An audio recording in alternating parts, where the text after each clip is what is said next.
Okay, Dana. I will riff for a bit on marketing to give you a sense for what the presentation might be like. Why do we write? We probably all answer that question a little differently. But for most of us, there's one objective we share in common. We all hope to make some money off of our art.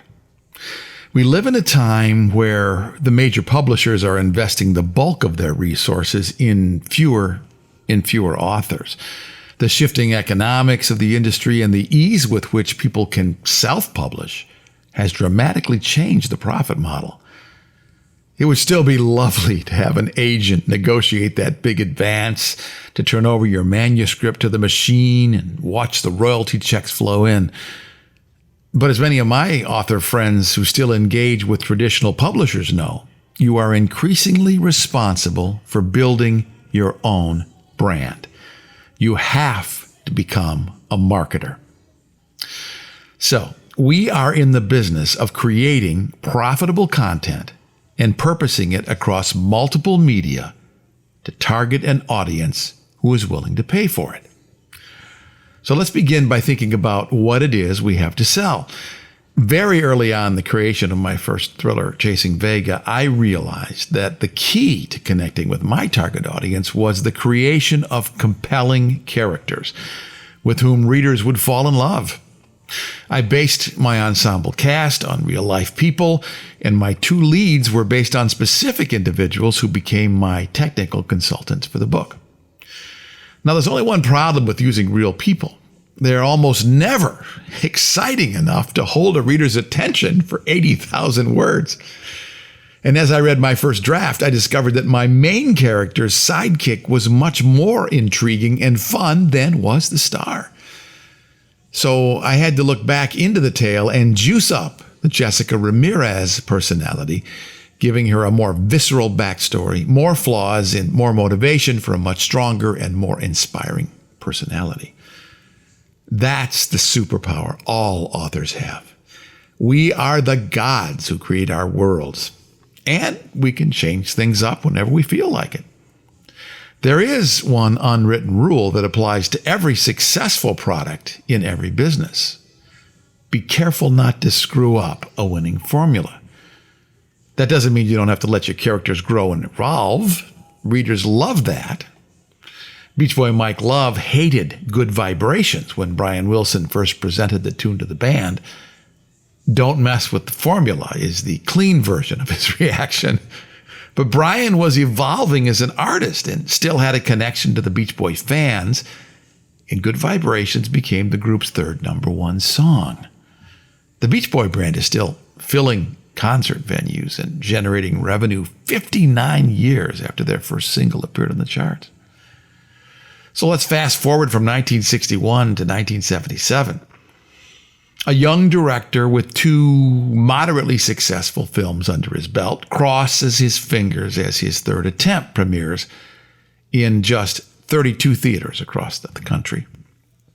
Those exhibitors only gave it a shot after the studio demanded that they order the film to get access to The Other Side of Midnight, based on Sidney Sheldon's 1973 novel, the same name. That director was so certain that his film would fail that he spent the day of the premiere working at the studio. When he broke for lunch and saw lines of people queuing up to see Star Wars at Mann's Chinese Theater, George Lucas finally began to believe that he had a hit on his hands.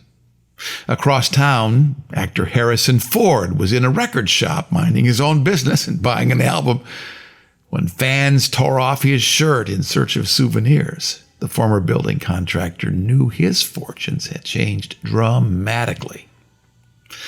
Now, in October of 2012, the Walt Disney Company bought Lucasfilm for $4 billion. In 2009, the company paid $4.2 billion for Marvel Studios. 3 years before that, they paid $7.2 billion for Steve Jobs' Pixar Animation Studios. The Star Wars saga, the Avengers, and the Toy Story films have generated billions of dollars for the company since their acquisition, and the freight train shows no signs of stopping. So what did Disney buy? Why was Disney willing to pay so much money? And what did they get? They bought the characters. Those same personalities you are creating, the ones that stick in your mind like a multiple personality disorder, give you insights in the shower and speak to you through the voices you eavesdrop on at restaurants, are your employees. They play a huge role in the extent to which the stories in which they star will be successful. So, what are some examples of great characters? When I ask audiences to name iconic characters, every generation has their reflexive favorites. From Sherlock Holmes, Hercule Poirot, and Miss Marple, to Stephanie Plum, Hermione Granger, and Nancy Drew, they all have one thing in common, beyond the tropes their authors used to create them. The audience identifies with them more deeply than they do with the stories that surround them. So the first rule of marketing you're writing is, your characters are your value proposition. Great characters can seamlessly dance across any medium. Readers buy their books, visual consumers seek them out in graphic novels and comics. Study the trajectory of Megan Abbott's storied career, and you can see an author who has smoothly transitioned her main characters to television. And we all dream of seeing the personalities we create appear on the big screen, interpreted by a superstar actor. Great characters brand roller coasters at theme parks, and we stock our shelves with merchandise connected to their names. When you create a winning character, you are creating an asset that can be purposed across multiple platforms to generate ongoing passive revenue. So we'll begin our discussion of marketing with the assumption that you have great characters at the center of a compelling tale that hooks your reader from the first sentence and doesn't let them go until the last page. That's what my friend Pamela Fagan Hutchins calls the catch-up. You have to deliver what the customer expects first, and then take it to the next level, where they are motivated to want more. As anyone who has ever owned a Chick-fil-A store knows, there is money in the franchise. Scale something appealing, and you'll get rich. So if you're a first-time author, your primary objective is to create more content. Readers who love your genre are always looking for more. I remember sitting in the front row at Capital Crime in London last October to hear my friend Don Winslow speak.